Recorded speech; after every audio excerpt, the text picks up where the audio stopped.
Hello again. Welcome to BWAC, Oh, Brain yes. Injury What a Kerfuffle, episode number 9. 9. Yeah, How is everybody? Hope you're all well. How are you? I'm alright, thank you. And yourself? Yes, I'm okay, thank you. Good. All things considered. Yes. So we're going to be talking about something to do with jobs. Is it good to work with the briefcase? Like it's some executive? Is it that? You're laughing at me again. You throw me every time. You throw me every week. So I said to you, what do you want to talk about this week, didn't I? And you said did. executive functioning. You didn't actually say that. You gave me a... Until I found this. What's it about? Yeah. That's basically what I said. Yeah. Yes. So a lot of...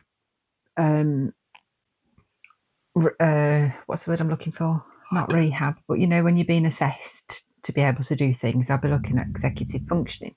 Right. And so we're getting a bit intellectual this week. Yes.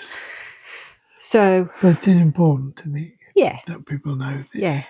So I thought, well, I better have a little look on the old Google and see what the definition is. So I've got executive function is your brain's ability to plan, organise, focus and manage daily tasks to achieve goals. Think of it as an air traffic controller of your mind, directing activities like remembering instructions, adapting to change, controlling impulses, solving problems, etc. And different areas of the brain obviously control different functions. But what I thought was interesting for you was that if you look at the brain and different areas, your stroke didn't occur in any of those areas, but yet your executive function is badly, or was badly affected. Yeah. Yes. And then we did this little quiz, didn't we, on your executive, Yes. to see if you got executive dysfunction, and you have still. Yes. Yeah. So even though there's been improvement. Can I say the quiz? There's no mention of a prize. Didn't get a prize for doing it. You get your prize after. Okay. Got some cake. Can I just say? You can say whatever you like. It's quite a while now. I can't remember how long since my strokes, but this is information that would have been useful earlier than we got it, which was today. Yeah, really. I think the information that we got was specific to the particular dysfunctions that you were having difficulty with. Yeah. So it wasn't sort of explained as these are the areas of executive dysfunction, but it was like you were having difficulty with initiation, and so this was a strategy for that. Yes. Having sort of looked at it briefly today, what are your thoughts? Apart from a bit of confusion. Yeah. I'm not sure yet. I don't think I've That's okay. been able to really absorb much, to be honest. I think it's something I'm probably going to have to go over quite a few times. Yeah, I must admit, when I was revisiting it and looking at different sites, because I'm like that, and you asked me to do something and I'm off, I'm like a little... Down the rabbit hole. Yeah, down the rabbit hole. But there was some really useful information that I was thinking this is actually really good to revisit and look at things, because in the beginning you're looking at ways to cope with things, then things improve a little bit, and then they improve a bit more, and then they improve a bit more, and then you might have a bit of a setback, and then they improve again. But I think you're trying to get used to it, don't you? That's what I was just going to say. From me as a carer, my carer side of it, so I get quite comfortable with, right, you can do that or you can't do that, and then we just, like, as long as it's working day to day, we don't bother, because we don't need to, because it's working day to day. But then if something happens, it's like, okay, we maybe need to dial it back a few steps. Because I think we forget. I certainly forget at times that I ever had a stroke, until, as I like to say, the wheels come off. And then I realise that I'm not as well as I quite thought I was. Yeah. Our lives, I think it's probably quite important to say as well, because we're quite insular, aren't we? We've always been very much like just the two of us. Yes.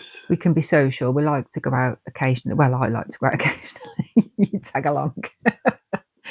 But for us, it's important that we manage ourselves, isn't it? So Yeah. independence is a big thing for you, obviously. You really don't want outside help coming in. No. And you certainly wouldn't want to go somewhere like a day centre or a care No, home or groups anything like that. or- No. So it's been important for us to sort of approach it in a problem-solving way, Yeah. which maybe other people might not look at it that way because they maybe have other friends and family or, you know, that help with different parts, if that makes sense. Yeah. And I think the fact that we're both nurses has helped because we've kind of got some skill sets that have been really useful. Yeah. That we've been able to call on things that other people wouldn't think about. True. Yeah, that's true. And I think my voracious appetite for learning is also a benefit. Yes. In as much as it can be a bit of a curse when I'm going off 4 hours later on something. But yeah, definitely that, looking at solutions and just being curious about how things are. Actually, I was led by you with that, you know. Being curious about it, yeah, because you were like, this is interesting. You know, you had your no man's land, you do have your no man's land, you have things that you struggle with, but other things you've been like, this is quite interesting to experience and to learn how it's affected you in that way. Yeah. Good. Yeah. So I think I actually know it's really helpful. So what I did was, obviously I looked on, I want to just shout out to Headway UK. I think it's Headway. Hang on, let me get on the page. I've got to go on to here now. Oh, that's the wrong one. Headway.org.uk. Charity. There's so much information on there. The information sheets and just various things that they've got and different groups and whatever. So. And most of the things are printable, aren't they? Yeah. Yeah, you can download PDFs and you can share things. Either to your phone or to your printer. Yeah. So I would suggest that people go there and look, because there's a section on for carers as well as people who've had brain injuries. That doesn't mean you can stop listening to our podcast. You've still got to listen to the podcast. Very true. This is very true. So I was looking at the executive dysfunction page on Headway, and there's a lot of stuff on there, which is better read, I think, from somewhere else, because the reason I'm saying that is because I like to look at things from a learning. Yes. Yeah. So I've actually found 10. There's another site called the Pathway to #2 Success.com, and it's actually a teaching resource. And I like things set out simply, and there's a lot of visual stuff on there. So they have like little posters and things that are useful for, teaching. So it's not specific to head injury, but it's something that I thought would be useful in using to talk to you today about it, because I can show you pictures as well. Thank you. Okay, so I thought if we quickly ran through each one. Okay. And maybe we can see what. That was my suspicious voice. Yeah. So the first one is planning. Right. So on this site there's 10 functions, and on other things it looks like it says 8. So that's okay. We're going with this one, 10. Planning. So what it is, it's planning, developing a well thought out strategy before starting a task. Well, in my head it's a well thought out strategy, and I've been planning it, a job, any job, for weeks and weeks. It's that getting the impetus to actually get up and do something about Yeah. it. Yeah. So when you're planning to do a job, you've learned over time, haven't you, to break it down and sort of plan the things Yeah. that you need and all that kind of stuff ready. Because we had a lot of times when we were going to do a job and maybe hadn't got the tools. I couldn't find them. Yeah. Yeah. So I think planning, you can plan. Because I can somehow see the job evolving in my head, but it doesn't always translate to doing it.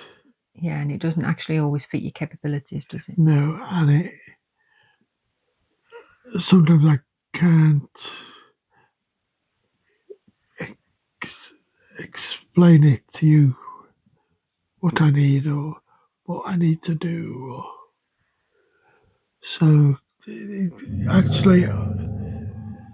actually requires a lot of adjustment to finally get to where we can get on with it. Yeah.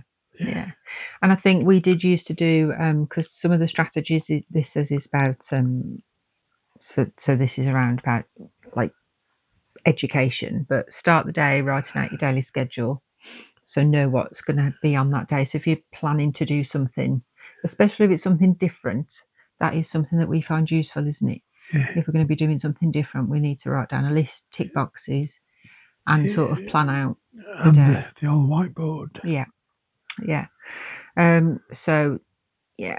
So that's all right, isn't it?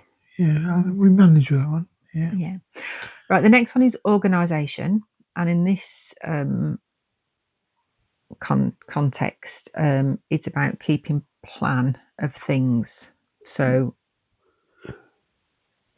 so they're using an educational thing. They're saying like keeping a neat and organised workspace and putting materials back in the correct spot and having a system. I'm quite good at putting things back where they came from, but that's as much as almost a driving. I must, because I'm learning from the times we haven't started because we couldn't find anything.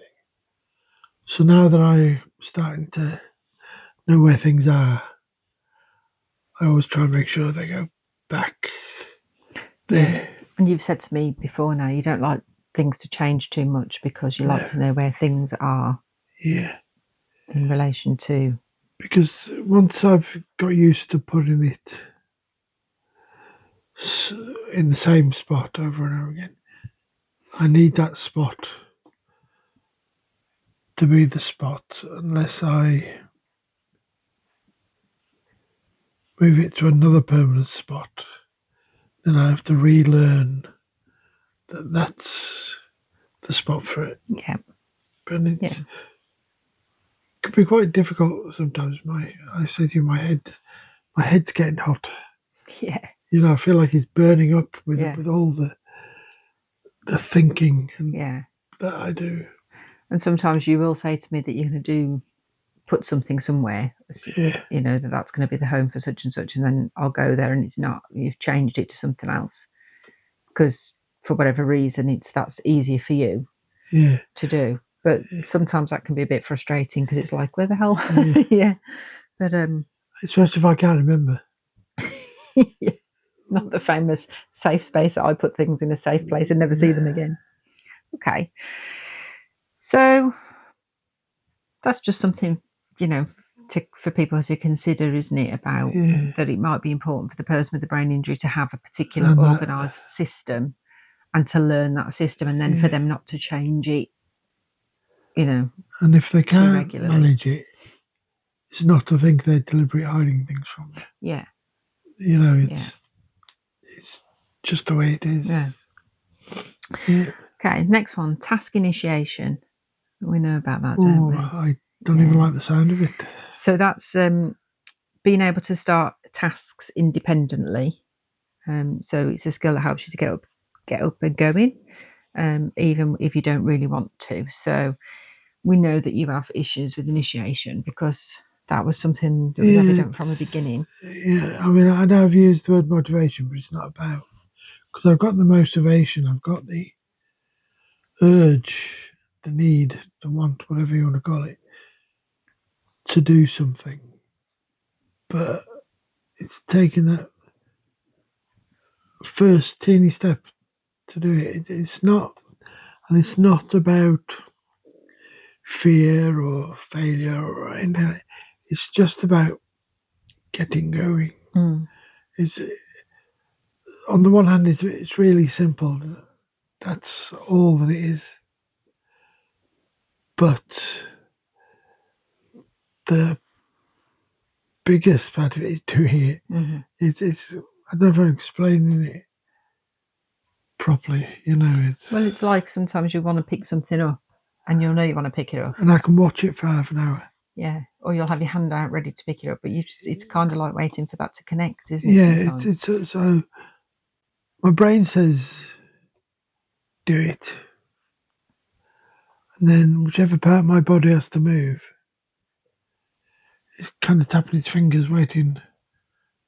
There should be a message there. It doesn't, but it hasn't got a clue what it is. Do you find it helpful to set a time? Does that help with initiation? Because you'll say sometimes, right, I do say, for instance, I'll make coffee at 3:30 in the afternoon. That, I think it's slightly different to initiation in that has become a fixed routine now. So I don't seem to have as much difficulty in doing it. If it's in the right time frame. Yeah. If we don't have coffee at between 3 and 4, and you want it 4:45, we'll probably just forget about it. It'll go, but because I know that's when I make our afternoon coffee. And that's why routine's so important for you, isn't it? I have to say completely different to initiation, because it's routine. I've now got good routines in the morning, which can be like, when I first, I couldn't put my trousers on all the way because I'd just stop like a clockwork toy that's wound down, and I could be there for as long as hours, really. And then the second part would do, and I'm okay now. But now, because I wear shorts around the house, not long trousers, the shorts part of my routine. But if we're going out and I have to put trousers on, I kind of sort of revert back to that start thing. Yeah. Because putting trousers on is not the same routine as putting the shorts on. Yeah. It's very different. So intermittent tasks or new things, the initiation is still much more of a problem than it is with routine things, isn't it? Which goes to show how important it is to practice things and do things regularly. So I mean, I'd be walking around in a confused mess all day if I didn't have a routine or didn't know what I was supposed to be doing, or Yeah. So recommendations on this thing to sort of boost the task. What was it called? Task initiation. Was about setting a timer, practicing counting down 5, 4, 3, 2, 1 before you do something, but it says create a daily schedule with responsibilities, chores, and expectations, which I think is like that habit formation. That's really been helpful. But the counting down never really worked for you, because I remember that physio. Do you remember she came and she said, "I want you to lift your right leg." We'd already said the initiation, and I'm there, and I think you tell by my face the amount of effort I was putting in trying to get my leg to move, and it wouldn't. and her response, "You're not trying." I thought, if I try harder, my head will explode. It's things like that. I need to do it enough. Yeah. I'm repeating myself. That's okay. No. That's okay. Yeah, Yeah. that's okay. Okay, so time management is the next executive function Not very good on at this that. list. So, yeah, prioritizing, what to do and when. I'm okay if it's part of my routine. And how long things take. I'm not really good with that. Yeah. That side of it. Yeah. Yeah, I'll say, "Oh, should we do this?" Because in my head, it's a 5-minute, 10-minute job, and usually it turns out not to be an hour or more, does it? Yeah, and I think that caused a heck of a lot of frustration at the beginning. So now when we're planning anything, we know that it's going to take at least 3 times longer than we think it's going to take, or we need to plan for that. Yeah. And if we don't get it finished, then we just carry it over, because otherwise.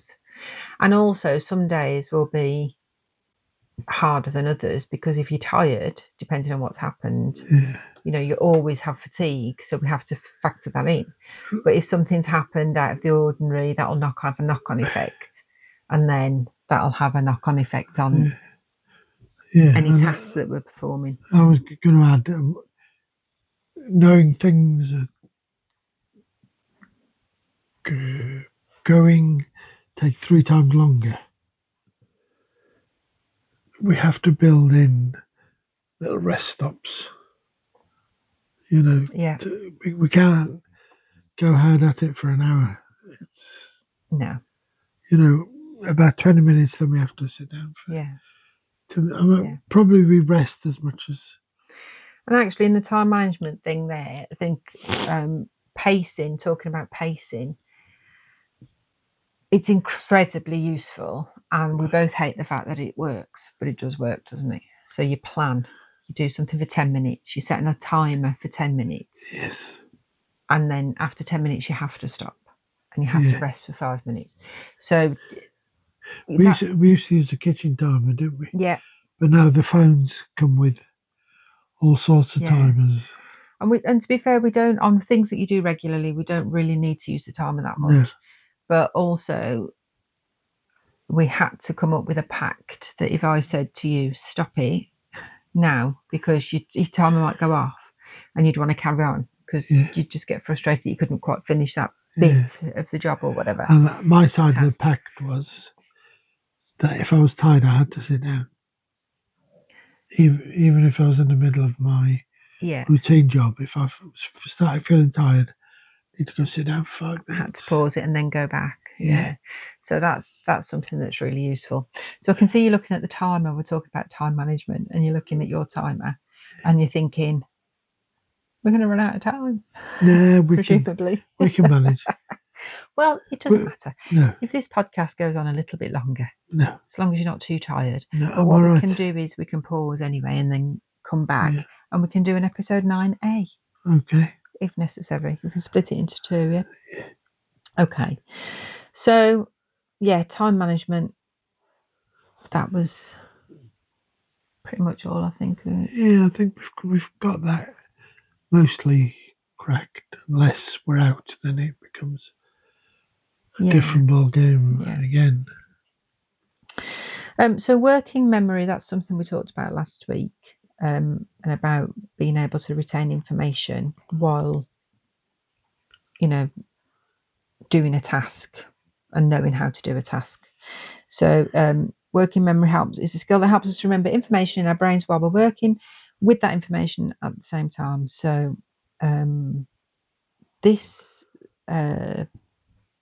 website recommends using brain games like Sudoku and visualizing information, so having things written down like infographics and things like that to help with working memory. What's an infographic? Infographics, like a poster like that, look. Oh. Yeah. Okay. Thank you. Or a how-to list or something like that. Because I have a great deal of keeping hold of things Yeah. in my head. It's Yeah. like I'm playing a game, and every now and then I need to look something up about how to get something. And I think, right, I'll do it. And by the time I've got my phone switched on and up, I've forgotten. Yeah, this is a computer game that you're playing, isn't it? Yeah. But I think that helps me a lot because it's about building and things like that. So I need to think that. But it's things like that. It's if it's just passing through, as how you described it, wasn't it? Yeah. My head's burning. Is it? Yeah. Okay. So the biggest thing here that I think helped us, as mentioned on this site, is about chunking information down. So making it just like dealing with a piece of information, then another piece of information. So like breaking tasks down into doable sections rather than just attacking a whole job. But I did find that frustrating. Yeah. In the beginning. Yeah. And you still find it frustrating. Yes, I do. Yeah. So the next one is, they call it metacognition, and that's basically self-awareness, of being aware of your own learning, what you know and what you don't. So, yeah, this is quite interesting because I think after you initially had your second stroke, that your function was a lot worse. And I don't think you were really aware of what you needed to know or not know. I think that's still a problem in some ways, but because I'm not aware what I need to know or not know, or I don't think of it until you point it out and say you need to know this or whatever, Yeah. So again, this is talking about making a list of what you already know and what you might need to learn about something. I mean, to be fair, we're of a certain age, so we've got a lot of history.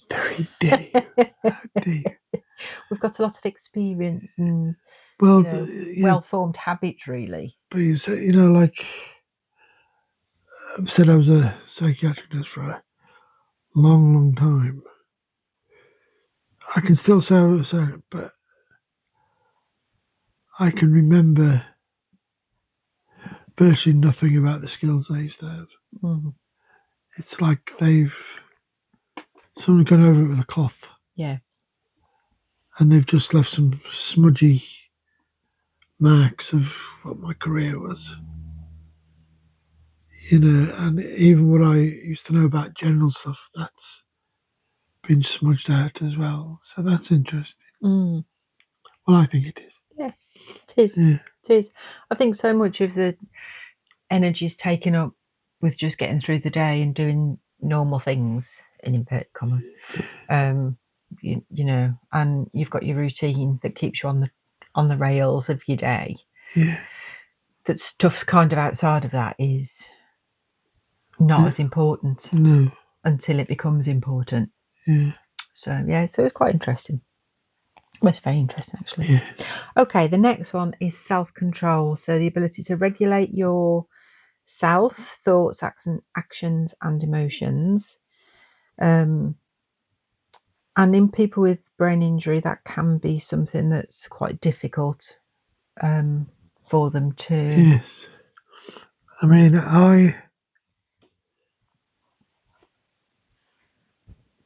I'm aware that I can get irritable, but I try very hard not to. It's because I can almost feel the change inside me. I try and step back from the brink, not proceed it, but sometimes it's just come out irritable, and I don't even know that it's irritable or Irritable. it'd be irritating, wouldn't it? If it comes out, it'd be irritating. No, you are irritating. Well, yeah, that's a different hat. I'm sure it's That's for another podcast. irritating when you. Well, that's what I think. Anyway, but I don't realise that in my little head, I've just said something that's it. Not that I'm almost confrontative or whatever, and you have to tell me sometimes, wind your neck in. Yeah, sometimes the expression of emotion is different to maybe how you're feeling. So, like you say, you might feel like a bit irritated, but it might come across as being angry, or you might feel really happy. But it still comes out irritating. Yeah, it could come out as being a bit, Because I've realised tonight that I don't seem to smile or laugh, even though I can feel it inside. Yeah, you've said to me sometimes, oh, I am laughing, but your face has nothing on the outside. It's almost like a mask. Yeah. It's so, and it doesn't give you any help about that, does it? No. Yeah. But also, there are times when, obviously you are what we would say was a sort of normal expression that other people would be able to see that you were feeling what you were feeling. The outward expression is sort of normal. Yeah. But that's just kind of changeable, again, like everything else, really, depending on how fatigued you are or whatever else is going on. It's an area that I don't have an awful lot of control as of yet.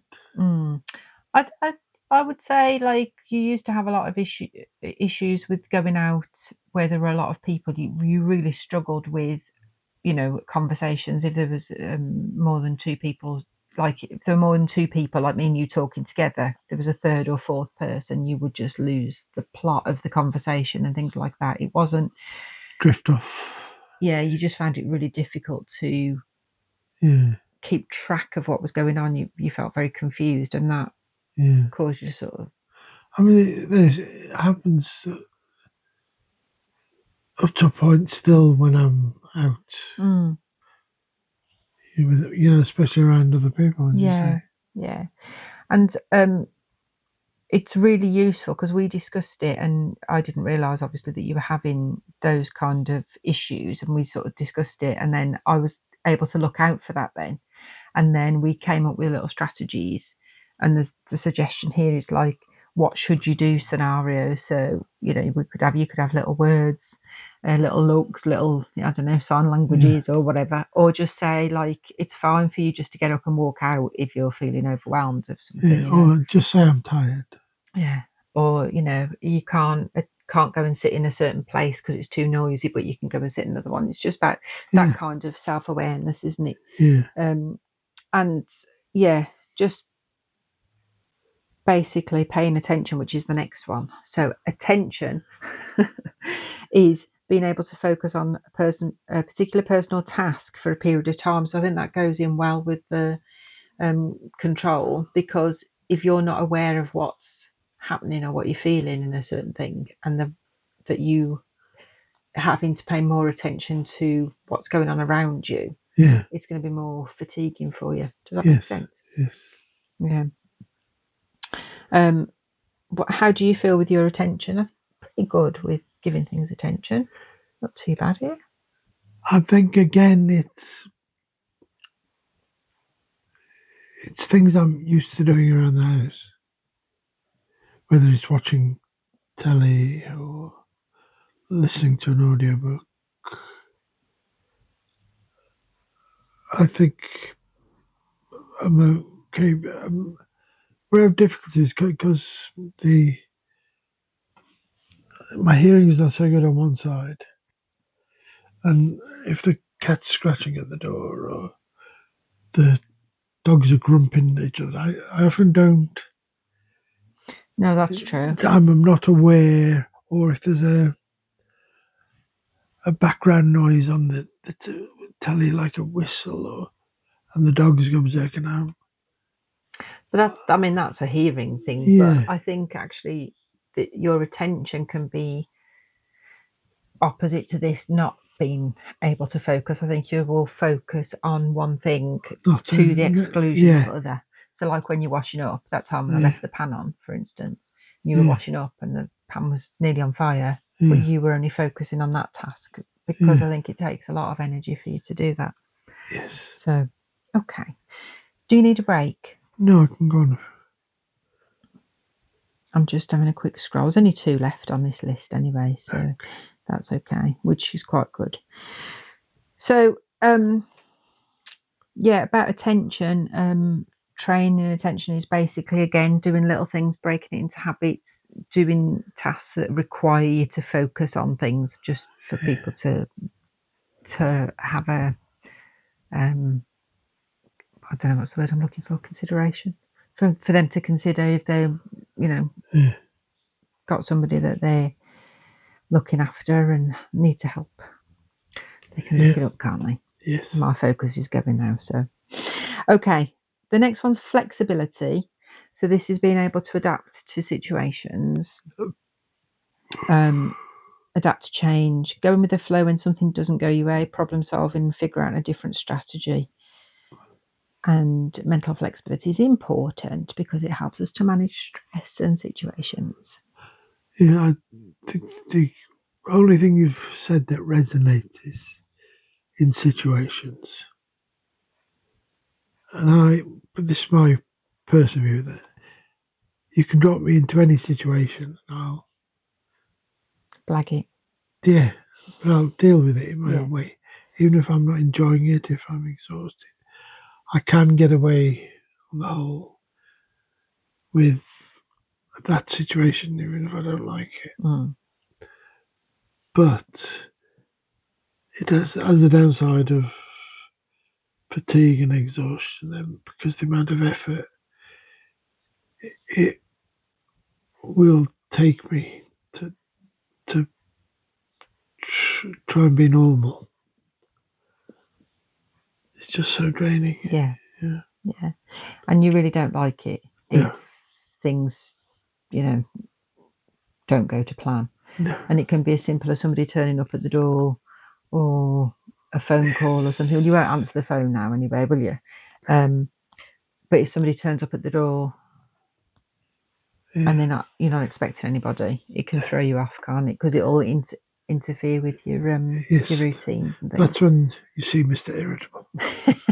Depends what it is. If somebody's trying to flog you something and they won't take no for an answer. But it's the same with letters. I don't open letters. Yeah. Because I can't,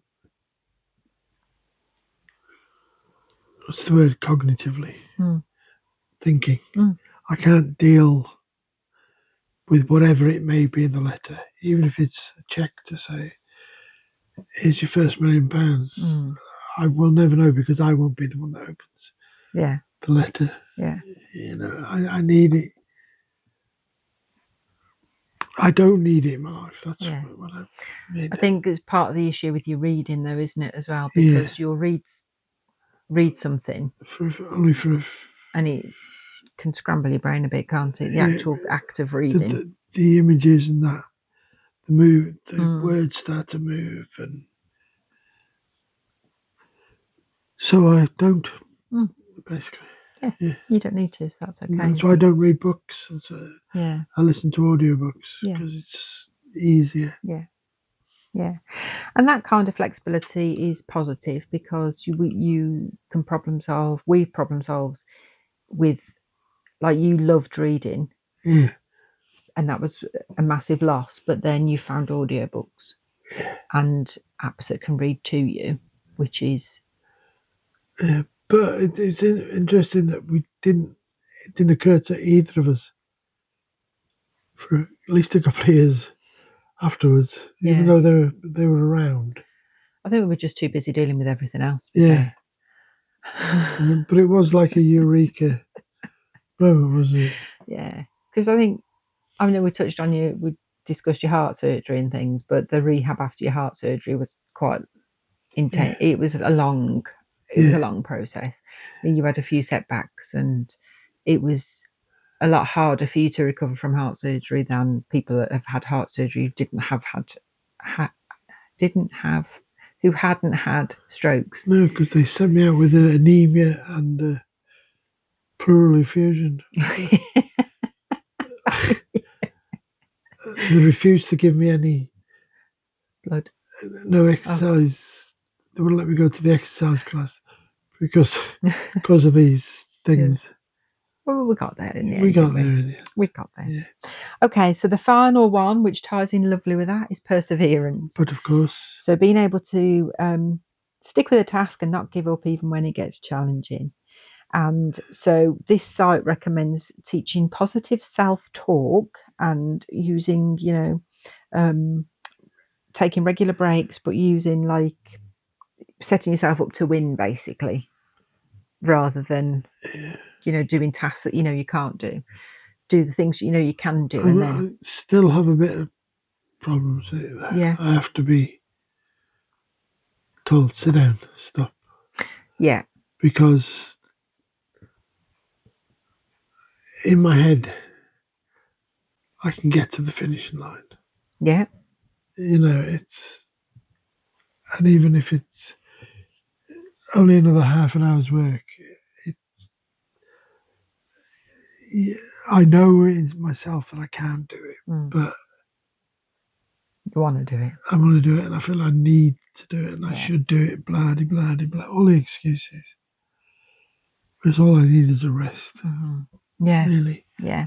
I don't need to. Yeah. Because I don't. The good thing is in my life, I don't have to impress anybody.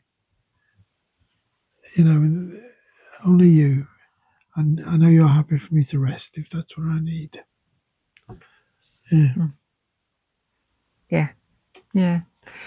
The other thing with perseverance is if you're trying something new and you don't get it right immediately, that could be very frustrating. Yes. And you can, it can put you off wanting to try something again. Yeah. But usually, again, that'll be because you're tired or, like if you're trying something new and you don't get it, but you're otherwise rested and everything else is going to plan and it's a good, a good day, then you're more likely to try again. Whereas if you're tired or something's thrown you off, and then that can sort of tip you over the edge a little bit, can't it? What's the heading of this section? Perseverance. Perseverance. Okay. Thank you. I was just thinking, it just popped in my head when we're playing games. Yeah. On the PlayStation. Yeah. Because on my right hand, the fingers and thumb don't work exactly as they should. You have to do most of the killing. Oh, it's a hardship. I have to hand over and say, you could, because usually I can't. My fingers won't do what I'm telling it to do, so I just hand it over. Yeah, that's kind of an initiation thing as well, isn't it? Yeah. As well as the physical, aspect of it, but it just popped into my head. Yeah. But I think it's I know we've gone on a bit longer and you're absolutely shattered now. I can see it in your little face. Yeah, it's really, because it's like double the length of a normal podcast. Yeah. But persevere. It's a good message for anybody that's struggling with any part. It can and does improve. Or you find a different way of doing something. It has to fit in with your pacing. Yeah. Your timer. Yeah. Your resting and all. Yeah, and using whatever skills and strategies it takes before you can take any advantage of that. Yeah. That's right. Yeah, absolutely. And also, you might have a plateau for a while where things don't seem to get any better. And then something can, and it's just a small thing sometimes that can make a massive difference. Yeah. I can't think of an example right now because I'm tired, but, And I think we were talking before about people who do unfortunately have brain conditions where maybe they're not going to improve, but these sections of executive functioning can help the carers look to where they may need to be implementing strategies for them. or that selves they as can well. help. Yeah. Yeah. Yeah. Because when you've had a brain injury, and I said in the first, or one of the first podcasts, that it's not the degree of the brain injury. That's important to remember that. But there's always something that can help you make it better. Yeah. Yeah. Yeah. Yeah. So it's about your own lifestyle. It's about these things that you enjoyed, and it's about working out what can bring you pleasure. Yeah. Yeah, I'll just do it on a day-to-day basis, isn't it? Really? Yes. There we go. Yes. Right, we're both shattered now, aren't we? Yes. So we're going. So I'm going to say ta-da for now. Yeah, and we'll see you on number 10, which is going to be... Well, hopefully. Well, we're not quite organised yet. No, we're not. That's very So true. it's not set in stone yet. Okay.